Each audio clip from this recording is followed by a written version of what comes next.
Hi, welcome back to Follet, the video book. In this installment, we return once again to the land of not safe for work or children.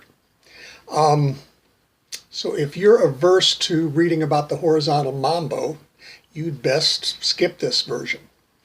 However, if you do happen to appreciate a little literary canoodling now and then, sit back, relax, and enjoy. Bibi jumped up and down, cheering like a mad woman. She spun around and threw her arms around Follet. "Give me a ride home, handsome," she asked, batting her eyelashes and giggling. "It would be my pleasure," Follet told her. They walked holding hands to the caddy, Bibi stopping to talk to what seemed like dozens of her friends. She introduced Follet as Frank, and Follet went along. When they walked out of the gates, Bibi leaned into him and stopped. She raised her mouth to him, and he kissed her softly until they both had to come up for air. When they got to his car, he walked her around to the passenger side and opened the door for her. She slid in. He walked around and got into the driver's seat.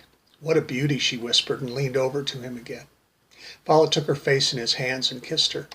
As their mouths opened to each other, she took his right hand in her left and moved it to her chest. He cupped her breast through the fabric and could feel her nipple harden to him. "Take me home," she said. He started the car and drove down the park road. "I live up in the mountains," she said, "about 20 minutes ahead." As he drove through the darkness, she lay her head on his shoulder and sang softly. He couldn't quite make out the words, but the tune seemed familiar. She lay her hand on his thigh and slowly, softly, stroked his leg. It took them about 30 minutes to reach her home, a little cabin flanked by fir trees. She led him to her door, unlocked it, and took him by the hand. The cabin was one room, the kitchen in one corner, a bed in the other, a table and 2 chairs in the middle, next to the couch. Follet spied a deck of tarot cards splayed across the table. She walked to the couch and took a poncho that had been thrown carelessly over the back and hung it on a hook on the wall near the door. On the hook next to the poncho hung a pair of black castanets. She walked to the bed and turned to face him. "Don't move," she told him. She reached behind her neck, unfastened her necklace, and tossed it onto the bed. She undid a hook at the back of her dress, reached around, and slid the hidden zipper down enough to let her dress fall to the floor. She stepped out of it. She was naked except for an amulet that matched the blue of her fallen dress and the gray doeskin boots that Follet saw reach to her knees. She crooked her finger at him, motioning him to come to her. She sat on the edge of the bed and said, "Take off my boots, please," and lay back onto the bed, her feet still on the floor. She spread her knees apart so that he could attend to her boots, but Follet found it difficult to untie her bootlaces with her bushy black-haired pussy so close.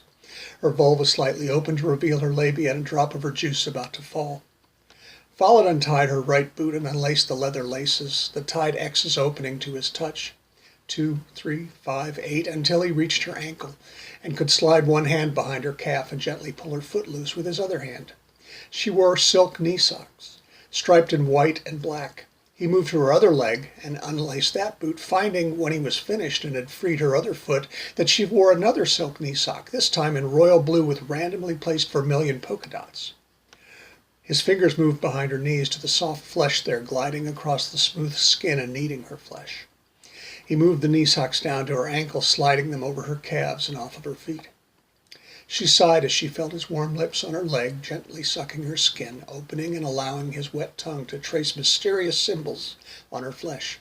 His kisses moved higher while his hands rubbed her, first her feet, then her ankles, then her calves, and then behind her knees again. His mouth moved to kiss her inner thigh, first on her left leg and then on her right leg. His hands moved her knees apart, and then she felt his mouth on her thigh again.